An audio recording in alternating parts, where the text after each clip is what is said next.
अल्हम्दुलिल्लाहि रब्बिल आलमीन वस्सलातु वस्सलामु अला रसूलिहिल अमीन व अला आलिहि व अस्हाबिहि अजमाइन अम्मा बाद। मेरे मुअज़्ज़ज़ सामईन, अस्सलामु अलैकुम व रहमतुल्लाहि व बरकातुहू। फ़अऊज़ु बिल्लाहिस समीइल अलीम मिनश शैतानिर रजीम। बिस्मिल्लाहिर रहमानिर रहीम। या अय्युहल्लज़ीना आमनू कूनू क़व्वामीन लिल्लाहि शुहदाअ बिल क़िस्त वला यजरिमन्नकुम शनआनु क़ौमिन अल्ला तअदिलू इअदिलू हुवा अक़रबु लित्तक़वा वत्तक़ुल्लाह इन्नल्लाह ख़बीरुम बिमा तअमलून। सदक़ल्लाहुल अज़ीम व सदक़ रसूलुहुन नबियुल करीम व नहनु अला ज़ालिका मिनश शाहिदीन। सबसे बेहतरीन तारीफ़ें, बढ़ाई और किबरियाई सज़ावार है अल्लाह रब्बुल आलमीन के लिए, जिसे मुख्तलिफ़ ख़ूबसूरत ज़ुबानों में परमेश्वर, ईश्वर, सर्वेश्वरा, यहोवा, वाहे गुरु, गॉड और इस तरह के बेशुमार ख़ूबसूरत नामों के साथ याद किया जाता है, पुकारा जाता है और जिससे मदद तलब की जाती है। और हज़ारों लाखों सलातो सलाम हो अल्लाह के तमाम पैगंबरों पर और अल्लाह के आखिरी पैगंबर हज़रत मोहम्मद मुस्तफ़ा सल्लल्लाहु अलैहि वसल्लम पर, जिन्होंने अल्लाह का सच्चा पैगाम अल्लाह के बंदों तक पहुँचाया और उसका हक़ अदा किया।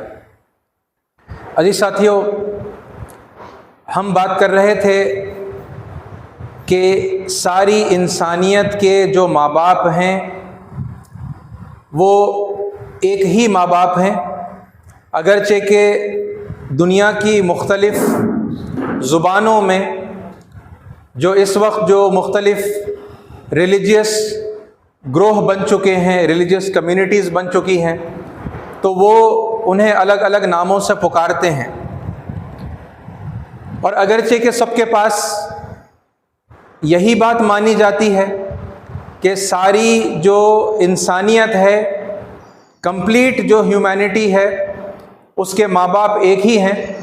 लेकिन इसके बावजूद हम ये देखते हैं कि आए दिन कोई ना कोई इख्तलाफ को बुनियाद बनाकर अल्लाह ताला की पैदा करदा डाइवर्सिटी को बुनियाद बनाकर लोग आपस में झगड़ा करते हैं और एक दूसरे पर अपनी बढ़ाई को नाफिज करने की और साबित करने की कोशिश करते हैं।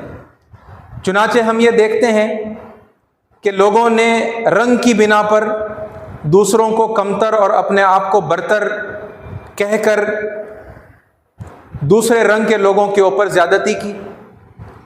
जेंडर की बुनियाद पर, यानी कि मेल हो या फीमेल हो, उसकी बुनियाद के ऊपर मर्द और औरत, हम ये देखते आए हैं कि इंसानियत के ऊपर बारहा ऐसे अदवार गुज़रे हैं जहाँ पर औरतों को दबाकर, कुचलकर, कमज़ोर बताकर उन पर मर्दों ने जबर किया।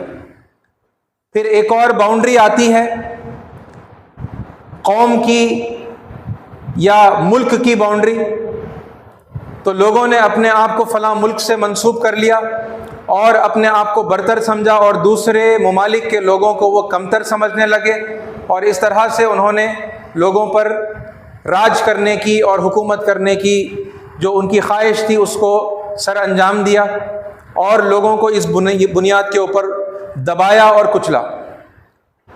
ज़ुबान की बुनियाद पर भी ये होता है और फिर पैदाइश की बुनियाद पर भी ये होता है।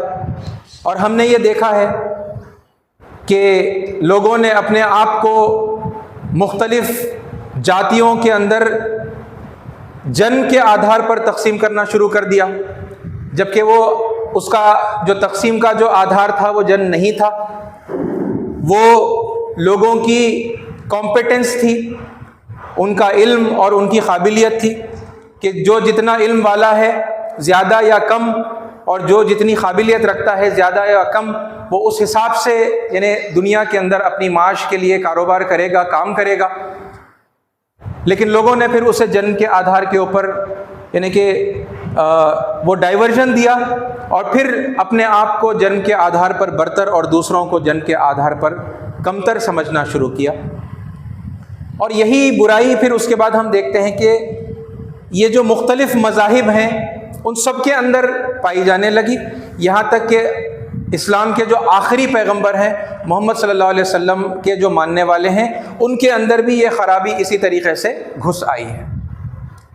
अजीज़ साथियों, इस खराबी को, इस बरतरी और कमतरी के चक्कर को तोड़ने के लिए, डाइवर्सिटी को बाकी रहते हुए, जो जायज़ डाइवर्सिटी है ना, यानी मर्द और औरत का मुख्तलिफ होना, ये अल्लाह ताला की पैदा करदा डाइवर्सिटी है। इसको यानी कि ख़त्म करके सबको एक जेंडर में नहीं लाया जा सकता। और बिल्कुल इसी तरह से लोग जो ममालिक के अंदर है ना, कौमों के अंदर, ख़ानदानों के अंदर जो तकसीम हुए हैं, ये भी अल्लाह की, परमेश्वर की तकसीम की हुई ये डाइवर्सिटी है। अल्लाह ने बनाया है इस तरह कबीलों में और कौमों के अंदर, तो उसको ख़त्म करके, वो शिनाख्त को ख़त्म करके सबको एक कौम बना देना या सबको एक मुल्क बना देना, ठीक है, ये गलत है, ये मुमकिन भी नहीं है और अल्लाह ताला के मंसूबे के ख़िलाफ़ है। तो डाइवर्सिटी जो जायज़ है उसको बाकी रखते हुए लोगों की बराबरी का एहतमाम किया जाए, है ना, सबको एकसां देखा जाए, सबको अपना समझा जाए और सबके साथ हमदर्दी का और प्यार का, मोहब्बत का, मदद का सलूक किया जाए, इस तरफ लोगों को राग़िब करते हुए इस उन्वान पर हम बात कर रहे हैं।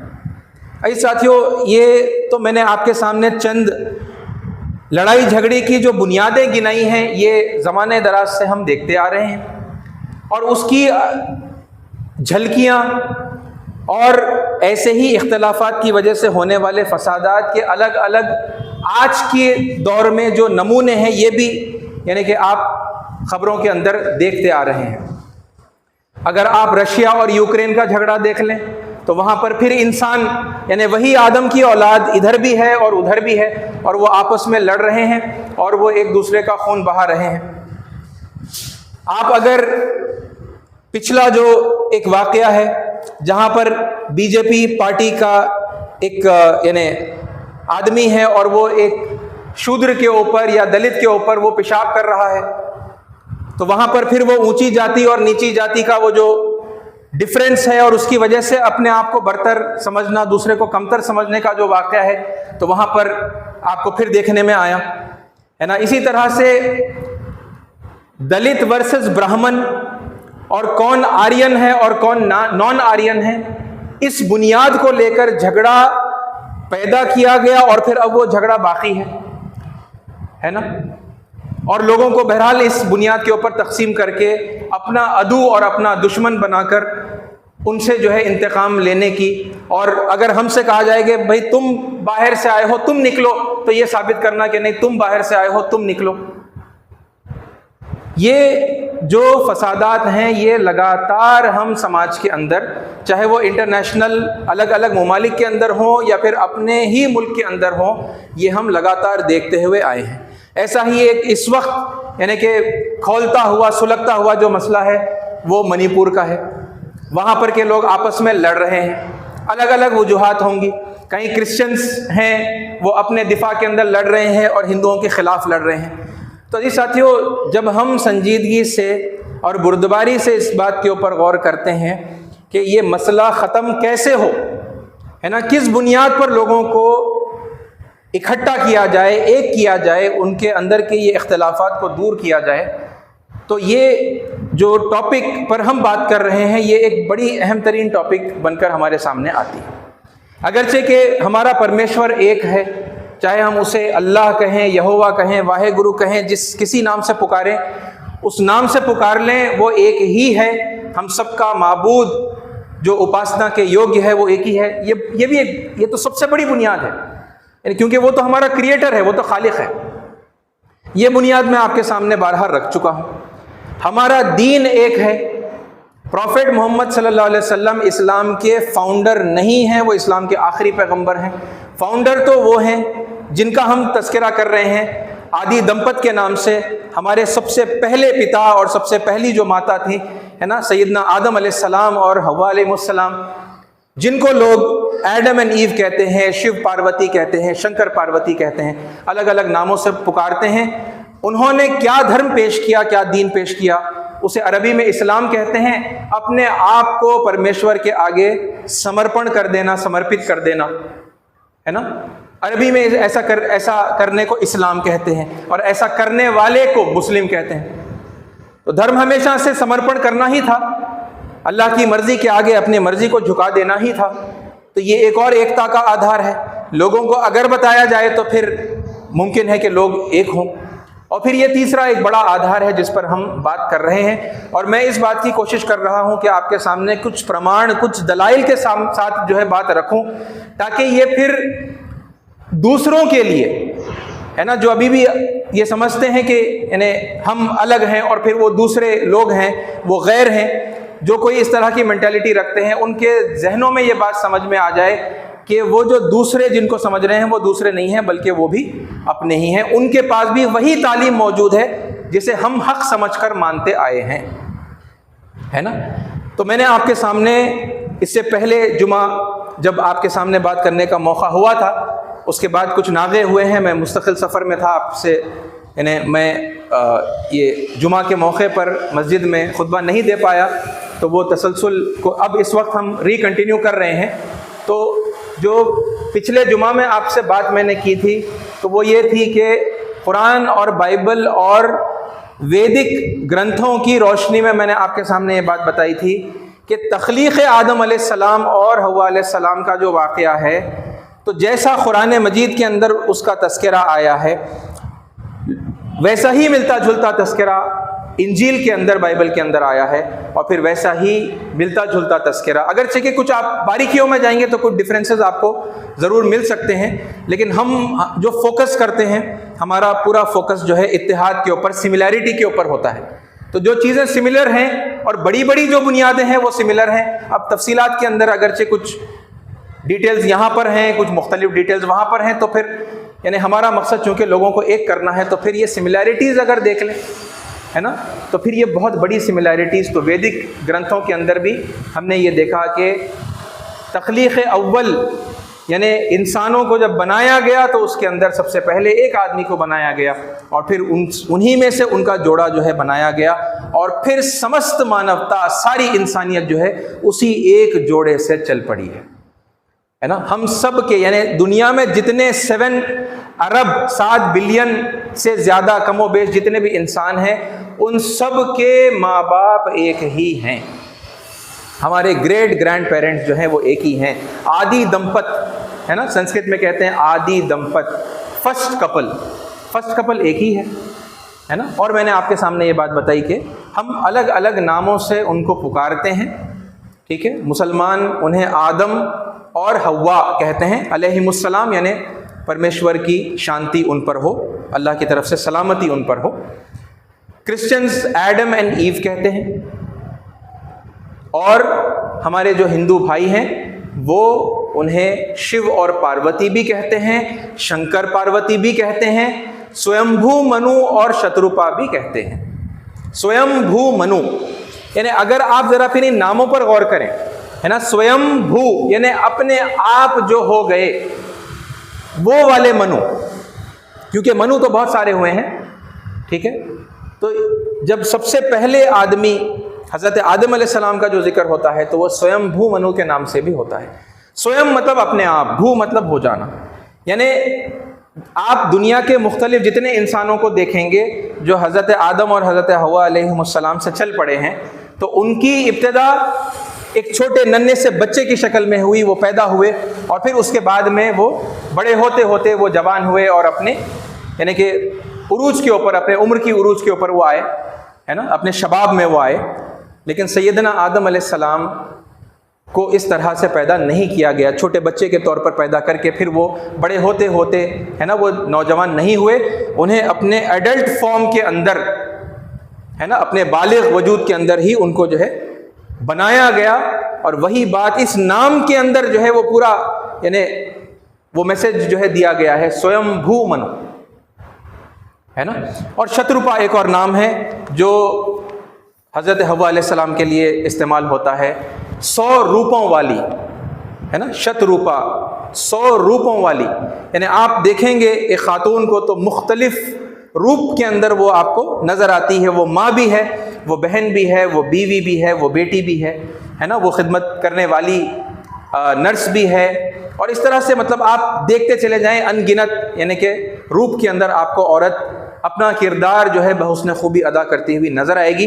कुछ ये सेंस के अंदर वो नाम उनका जो है संस्कृत के अंदर पाया जाता है, शतरूपा। अजी साथियों, अगर हम उस नाम पर भी गौर कर लें जो मुसलमान इस्तेमाल करते हैं और कुछ थोड़ी सी यानी मुख्तलिफ प्रोनंसिएशन के साथ में, बोलने के फ़र्क के साथ में जो हमारे ईसाई भाई इस्तेमाल करते हैं, यानी आदम, मुसलमान आदम कहते हैं अलैहिमुस्सलाम और क्रिश्चियंस एडम कहते हैं। ऐसे साथियों, अगर इस लफ्ज़ का मादा तहक़ीक़ अगर किया जाए तो इसका जो मादा है वो हमें संस्कृत भाषा के अंदर मिलता है। ठीक है, जैसे अरबी के अंदर मादा होता है, रूट वर्ड होता है, वैसे ही संस्कृत के जो अल्फाज होते हैं उनका भी मादा होता है। ठीक है, उनका भी रूट वर्ड होता है। आदम का मादा क्या है? वो है आदि। आदि आपने सुना होगा, आदि काल, सबसे पहला ज़माना, आदि ग्रंथ, सबसे पहले सहीफे, फर्स्ट स्क्रिप्चर्स। इसी तरह आदिम, ये वर्ड अगर यानी संस्कृत में अगर पढ़ा जाए तो ये आदिम पढ़ा जाता है। आदिम का मतलब होता है सबसे पहला आदमी, सबसे पहला इंसान। और ये बिल्कुल यानी 100% फिट बैठता है हज़रत आदम अलैहिस्सलाम के लिए। सबसे पहले आदमी जिनको अल्लाह ताला ने बनाया वो हज़रत आदम अलैहिस्सलाम ही हैं। हैरत की बात और बड़ी खुशी की बात यह है कि अगर इस बात को, इस तफसील को समझा जाए और माना जाए तो फिर आप ये गौर करेंगे कि यही नाम से अल्लाह ताला ने उनका ज़िक्र, सबसे पहले आदमी का ज़िक्र कुरान मजीद के अंदर कंटिन्यू किया है। संस्कृत नाम है, कुरान मजीद के अंदर आया है ना। और इससे ये बात साफ तौर पर वाज़ेह होती है कि अल्लाह ताला को ज़ुबानों के साथ कोई बैर नहीं है ना। कोई ज़ुबान इस्लामी और फिर दूसरी ज़ुबान गैर इस्लामी, ऐसा कुछ भी नहीं है। हर ज़ुबान इस्लामी ज़ुबान आप कह सकते हैं क्योंकि वो अल्लाह ही की बनाई हुई ज़ुबान है। और अल्लाह ताला ने उस संस्कृत नाम को कुरान मजीद के अंदर कंटिन्यू किया है। यही उस बात का आधार बनता है या बेस बनता है कि हम ये कहते हैं कि संस्कृत दुनिया की सबसे पहली ज़ुबान है, क्योंकि दुनिया के सबसे पहले आदमी का नाम संस्कृत ज़ुबान में है, लिहाजा दुनिया की सबसे पहली ज़ुबान संस्कृत है। और फिर अल्लाह के वो पैगामात जो अल्लाह ताला ने नाजिल किए हैं अपने सबसे पहले के पैगंबरों के ऊपर, वो जैसे हम हिंदुस्तान के अंदर पाते हैं वो संस्कृत ज़ुबान में ही पाते हैं, है ना। अगरचे कि ये एक मुख्तलिफ मौजू है, मैं इसको भी इंशाअल्लाह किसी मौके पर टेकअप करूँगा, बहुत इंपॉर्टेंट है ना। ये जो बहस के संस्कृत ख़दीम भाषा है ना, या फिर मतलब एक जदीद भाषा है, एक न्यू लैंग्वेजेस में से है, 1000-1500 साल पहले आई है। क्यों? क्योंकि उसके रिटन मैन्युस्क्रिप्ट्स नहीं मिलते, है ना। तो ये एक अलग यानी कि सब्जेक्ट है, एक अलग बहस है जिसके अंदर हम किसी और मौके पर इंशाअल्लाह ज़रूर जाएंगे अगर अल्लाह ने मौका दिया। लेकिन यहाँ ये बात कि सबसे पहले आदमी का नाम संस्कृत में है। नाम का मतलब ही ये है कि वो सबसे पहले आदमी है। आदिम का मतलब सबसे पहला आदमी। अच्छा, हव्वा अलैहिस्सलाम का नाम, यहां जो संस्कृत के अंदर नाम मिलता है हव्यवती। अगरचे कि आपको आज भी हिंदुस्तान के देहातों में अलग अलग मुकामात पर आप चले जाएंगे तो बहुत बूढ़ी जो दादियां और नानियां जो होती हैं उनको आज भी अव्वा अव्वा करके बुलाया जाता है। ये कुछ नहीं है बल्कि ये हव्वा ही है ना। और इसका अगर संस्कृत में पूरा आप देखें तो ये हव्यवती है। हव्यवती का मतलब आप देखेंगे, मीनिंग देखेंगे तो उसका मतलब है द एंशिएंट लेडी, सबसे खदीम खातून।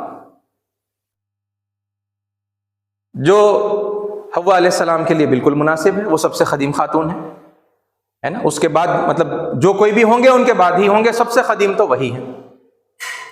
तो अजीज साथियों, ये इंफॉर्मेशन महज कोई हमारे नॉलेज में इजाफा करने के लिए है ना, दलाइल के साथ मैं आपके सामने पेश नहीं कर रहा, बल्कि इसके पीछे इंटेंशन ये है, नीयत ये है, मकसद ये है कि ये इंफॉर्मेशन लेकर फिर आप अपने पड़ोसी के पास जाइए ना, अपने महल्ले वालों के पास जाइए, अपने दुकानदार, अपने महल्ले में जो दुकानों के ऊपर आप जाते हैं, जिसके साथ आप कारोबार करते हैं, खरीदते होंगे, बेचते होंगे, आपके घर पर दूध देने वाले आते होंगे, आपके घर पर यानी कचरा उठाने वाले लोग आते होंगे, यानी हर एक के पास आप जाएंगे और उनसे ये बात आप शेयर करेंगे। और कितनी खूबसूरत बात है कि ये एक यूनिवर्सल पैगाम है कि हमारे माँ बाप एक हैं, है ना। फिर अगरचे कि वो हिंदू धर्म के मानने वाले हो, सनातन धर्म के मानने वाले हों, आप उनको बताएं कि भाई आप जिनको शिव पार्वती कहते हैं वो हमारे भी जो है जो ग्रैंड पेरेंट्स हैं वही हैं। अगर वो ईसाइयत को मानते हैं, क्रिश्चियनिटी को मानते हैं, आप कहें आप जिसे एडम एंड ईव कह के फर्स्ट कपल मानते हैं, हम उन्हीं की संतान अपने आप को मानते हैं, उन्हीं को हम जो है फर्स्ट कपल मानते हैं। और मुसलमानों से आप मिले तो आप बताइए कि भाई आदम और हव्वा आप जिनको कहते हैं तो हम उनको शिव पार्वती कहते हैं। ये कोई अलग अलग कपल्स नहीं है, ये एक ही कपल है ना। अजीज साथियों, ये बात बताएंगे तो खून का रिश्ता पहले तो कायम होगा, है ना। लोगों को समझ आएगा कि भाई कुछ खून का ताल्लुक है। और फिर इसके साथ में वो सबक कि फिर जब सबके माँ बाप एक ही हैं तो फिर किसी का खून आला मियार का और किसी का खून कमतर दर्जे का कैसे हो सकता है। कोई जन्म के आधार पर ऊंची जाति का और जन्म के आधार पर कोई और नीची जाति का कैसे हो सकता है, जबकि सबके लोगों के अंदर सेम खून दौड़ रहा है। तो फिर इंसानियत और फिर बराबरी और फिर जस्टिस, अदल करना, है ना, दूसरे इंसानों को भी इंसान जैसा ही देखना। और ये बाहर वाले और पराए और तू बाहर से आया और तू बाहर से आया, तू आर्यन और तू नॉन आर्यन का ये जो, यानी आप सोचें ये किस किस्म के तमाशे हैं जिन्हें बाकी रखा जाता है इन अजीम हकीकतों के बावजूद। क्या फर्क पड़ता है कौन बाहर वाला है कौन अंदर वाला है। और अगर आप उसकी डिटेल में जाएंगे जो मैं आपको बताऊंगा तो आपको पता चलेगा कि सब अंदर वाले ही हैं।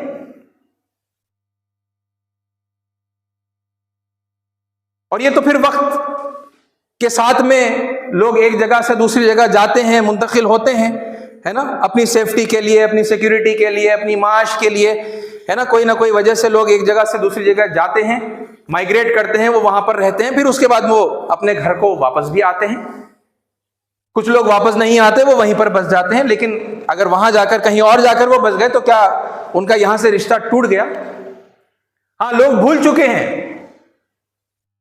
लोग जरूर भूल चुके हैं अपने रिश्ते को, है ना, वो याद दिलाने की जरूरत है। तो ये साथियों, ये है ना वो कोशिश जो आपके सामने यानी इतनी तफसील के साथ जाकर कुछ बातें रखने की जो यानी सही की जा रही है। ऐसे साथियों, इस सिलसिले में एक और बात, क्योंकि ये बहुत इंपॉर्टेंट है और ये बहुत बड़े बड़े झगड़े हैं जिनको हमें ख़त्म करना है। तो जब झगड़े बड़े हो जाते हैं तो फिर उनको ख़त्म करने के लिए जो हल का इस्तेमाल किया जाता है, जिस सोल्यूशन का इस्तेमाल किया जाता है, वो भी बड़ा मजबूत होना चाहिए, है ना। और हमारे ग्रंथों से ज़्यादा, हमारे जो डिवाइन स्क्रिप्चर्स हैं उनसे ज़्यादा मजबूत क्या चीज़ आपको फिर मिलेगी, है ना। तो वहाँ पर इसलिए वो रेफरेंसेस लाकर अलग अलग आपके सामने रखे जा रहे हैं। एक और बहुत इंपॉर्टेंट रेफरेंस, है ना, क्यों ये क्यों कह रहा हूँ, क्योंकि ख़ास तौर पर मुसलमानों में और फिर दूसरे लोगों में भी, दूसरे जो सो कॉल्ड धर्म के मानने वाले जो लोग हैं, है ना, उनके अंदर भी ये एक आम सा ट्रेंड है कि सनातन धर्म की जो तालीमात है उनको एक सेकंड के अंदर, एक झटके के अंदर मिथ और माइथोलॉजी कह देते हैं और उसको डिसरिगार्ड कर देते हैं और उसको डिसक्रेडिट कर देते हैं। और फिर अगरचे कि वही तालीमात अपने पास पाई जा रही हैं तो, है ना, उसे हक मानते हैं। तो जी साथियों, ये फिर यानी क्या करता है, ये रवैया कॉन्फ्लिक्ट को और बढ़ावा देता है, कॉन्फ्लिक्ट पैदा भी करता है, फिर कॉन्फ्लिक्ट इसकी वजह से भड़कता भी है ना, और फिर लोगों के दरमियान ये फसादात हो जाते हैं। तो इसीलिए एक और पहलू आप देखें, ये जो हज़रत आदम अलैहिस्सलाम और हज़रत हव्वा अलैहिस्सलाम का वाक़या है, इस धरती पर दुनिया में आने से पहले का, जब उनको बनाया गया, जब उनको क्रिएट किया गया तो फिर उनको जन्नत में रहने के लिए कहा गया, है ना। मैं कह रहा हूँ मुसलमानों से इस वक्त, वैसे तो मैं सबसे बात कर रहा हूँ लेकिन इन्हें मैं मुसलमानों को तवज्जो दिला रहा हूँ। ये तो आम वाक़या है, कुरान में है ना, अच्छी तरह से, यानी कि ये इतनी बुनियादी जो नॉलेज है ये हमें से हर एक के पास अक्सर होती है, राइट।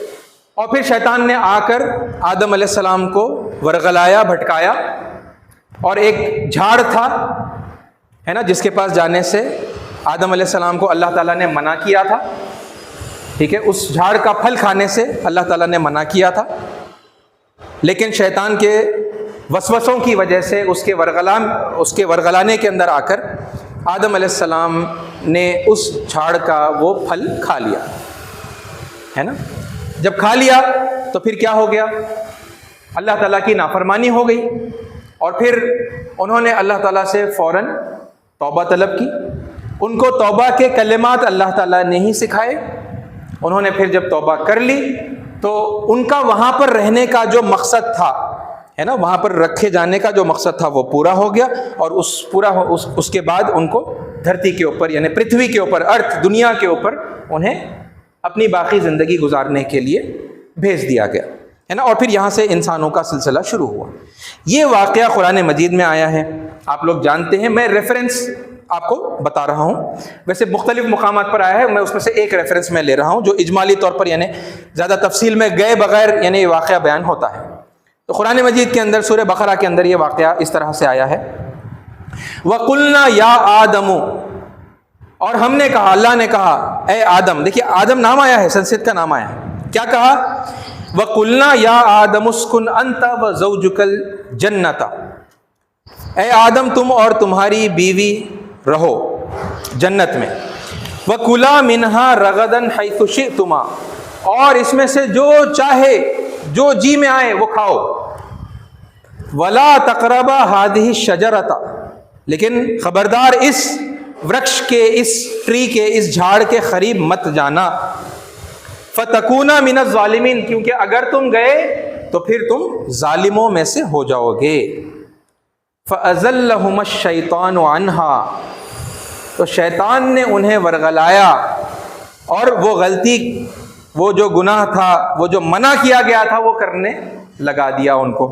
फ़अज़ल्लहुमुश शैतानु अन्हा फ़अख़रजहुमा मिम्मा काना फ़ी, तो फिर वो जिस हालत में थे वहाँ से उनको निकाल दिया गया। निकल जाने का वो सबब बना शैतान, है ना, उसने उन्हें वहाँ से निकलवा दिया। वकुल नहबितु बादुकुम लिबादिन आदु, और फिर यानी वो डिटेल के बगैर ये कहा गया कि अब तुम रहो, कहाँ रहो, ज़मीन पर रहो, उन्हें उतारा गया, है ना, और कहा कि अब तुम आपस में एक दूसरे के दुश्मन हो, यानी शैतान जो है इंसान का असल दुश्मन है। वलकुम फिल अर्दी मुस्तक़र्रुन व मताउन इला हीन, और फिर ज़मीन में तुम्हारे लिए एक मुस्तक़र है, एक टेम्पररी रहने की जगह है, और उस जगह में रहने के लिए तुम्हारे लिए वहाँ का साजो सामान भी है। ये जन्नत में रहने का, वो गुनाह करने का और फिर वहाँ से निकाले जाने का जो वाक़या है, ये कुरान में आया है ना। ये एक मैंने आपके सामने रखा, इसको मैं इंग्लिश में पढ़ देता हूँ translation. We said O Adam, live with your wife in paradise and eat freely from it anywhere you may wish, yet do not approach this tree lest you become wrongdoers. But Satan caused them both to slip through this and thus brought about the loss of their former state. We said, go down from here as enemies to each other, and on earth you shall have your abode and your livelihood for a while. कुछ वक्त के लिए आए हैं इस दुनिया के अंदर, है ना, और यहाँ के रहने का साजो सामान दे दिया गया है। अच्छा, यही वाक़या अब आप देखें, मैं बाइबल से बता रहा हूँ, यानी सबसे लास्ट स्क्रिप्चर से मैंने आपको पहले बताया, फिर उसके पीछे हम जा रहे हैं तारीख़ के अंदर, है ना। तकरीबन 2000 साल पहले ये पैगाम अल्लाह ताला की एक और आसमानी किताब में बताया गया था, वो बता रहा हूँ। फिर उससे और पीछे हम जाएंगे इंशाअल्लाह, है ना, आदि ग्रंथों में देखेंगे। तो होली बाइबल के अंदर genesis chapter number 3 versus 1 to 7 के अंदर है, मैं पढ़ देता हूँ। वाक़या वही है, यानी थोड़ा सा अंदाज़े बयां मुख्तलिफ आपको महसूस हो सकता है, वाक़या वही, आप इसका अंदाज़ा लगाइए। Now the snake was the most cunning animal that the Lord God had made. The snake asked the woman, did God really tell you not to eat fruit from any tree in the garden. यानी सांप की शक्ल में शैतान हव्वा अलैहिस्सलाम के पास गया और हव्वा अलैहिस्सलाम को वरगलाने लगा कि क्या खुदा ने वाकई में तुमको जो है इस झाड़ के फल खाने से मना किया है। We may eat the fruit of any tree in the garden, the woman answered. तो उस खातून ने जवाब दिया, हव्वा अलैहिस्सलाम ने जवाब दिया कि हम किसी भी फल को जो है इस गार्डन में किसी भी झाड़ के फल को खा सकते हैं, except the tree in the middle of it, सिवाय उस झाड़ के जो वहां बीच में लगा हुआ है। God told us not to eat the fruit of that tree और इवन टच इट, खुदा ने वो खाने से मना किया है, छूने से भी मना किया। If we do we will die, अगर हमने ऐसा किया तो हम मर जाएंगे। द स्नेक रिप्लाइड, सांप ने जवाब दिया, that's not true, you will not die, ये सच्ची बात नहीं है, तुम नहीं मरोगे। God said that because he knows that when you eat it you will be like God, खुदा ने इसलिए तुम्हें खाने से मना किया है क्योंकि वो ये जानता है कि तुम अगर वो झाड़ का फल खा लोगे तो तुम भी खुदा जैसे हो जाओगे। And know what is good and what is bad, और तुम्हें ये इल्म हो जाएगा कि क्या अच्छा है और क्या बुरा है। The woman saw how beautiful the tree was, उस औरत ने देखा कि कितना खूबसूरत झाड़ है।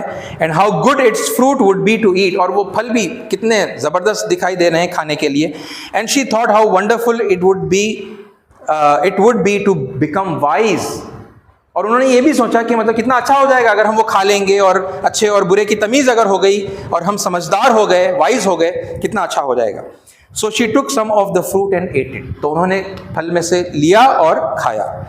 Then she gave some to her husband and he also ate it, उन्होंने फिर अपने शौहर को दिए, उन्होंने भी खाया। As soon as they had eaten it they were given understanding, तो जैसे ही उन्होंने वो खाया उनको समझ अता कर दी गई। And realise that they were naked, और उन्हें ये एहसास हुआ कि हम बरहना है, हम नंगे हैं। So they sewed fig leaves together and covered themselves, तो उन्होंने फिर कुछ पत्ते लिए, है ना, यानी अंजीर के दरख्त के पत्ते उन्होंने लिए, उनको आपस में सिया और फिर उन्होंने उससे अपने आप को ढक लिया। अब बाइबल में भी कई मकामात पर आया है, उसमें से एक यानी दलील के तौर पर मैंने आपके सामने बात की। आपको किस्सा मिलता जुलता महसूस हुआ, यानी उसकी जिस्ट एक ही है, एसेंस एक ही है, अगरचे के तफसीलात में कुछ आपको इख्तलाफ हो सकता है, किसने खाया, किसने किसको बताया, फिर वो सांप की शक्ल में था नहीं था, ये बातों के ऊपर बहस हो सकती है। लेकिन वो जन्नत में थे, वो एक ही जोड़ा था, शैतान ने उनको वरगलाया और फिर उन्होंने गलती की, है ना। ये आपको बिल्कुल सेम मिला कि नहीं मिला, है ना, ये बाइबल के अंदर से मैंने आपको बताया। अब एक और आप वैदिक ग्रंथों में से एक हवाला मैं आपको बताऊं, और ये फिर मैं आपको ताकीद यानी दोहरा रहा हूं इस वजह से क्योंकि जिसको मिथ और माइथोलॉजी बोलकर उड़ा देते हैं, है ना, तो इन्हें ज़रा सोचे और खुदा का खौफ करें कि क्या मजाल, किस तरह मतलब जो है हम ये बात इस तरह आसानी के साथ कह सकते हैं, है ना, नहीं कहना चाहिए। ये इसका अंग्रेजी में ही है जो ट्रांसलेशन है, ये भविष्य पुराण में प्रतिसर्ग पर्व में 4:18 से मैं आपको ये पढ़कर सुना रहा हूं उसका English translation. In the eastern side of प्रदान सिटी, यानी स्वर्ग में एक शहर, जन्नत के एक शहर का नाम प्रदान शहर, ठीक है, वहां के यानी ईस्टर्न साइड के अंदर, where there is a big God given forest which is 16 square योजनाज इन साइज, ठीक है, खुदा का दिया हुआ एक बहुत बड़ा वहां पर जैसा जंगल जैसा है। The man named Adam was staying there under a पाप वृक्षा और सिनफुल ट्री ऑफ सिन, पाप सिन को कहते हैं, गुनाहों को कहते हैं, वृक्ष कहते हैं झाड़ों को, तो पाप वृक्ष के पास वो रह रहे थे। कौन रह रहे थे? आदमा, उनका नाम आदम ही बताया गया है, ठीक है। And was eager to see his wife Havyavati, ठीक है। द काली पुरुषा, शैतान का ये नाम जो इधर लिया गया है भविष्य पुराण के अंदर, काली पुरुषा, द काली पुरुषा, Satan quickly came there assuming the form of a serpent. He cheated them and they disobeyed Lord Vishnu. Vishnu Sanskrit में कहते हैं रब को। यहां तफसील नहीं बताई गई, कम से कम इस मौके पर नहीं बताई गई। तो उसने चीट कर दिया, उन्हें धोखा दिया, शैतान ने आदम और हव्वा अलैहिस्सलाम को धोखा दिया, उसके धोखे में आ गए और क्या हो गया, रब की नाफरमानी उनसे हो गई। And they disobeyed Lord Vishnu.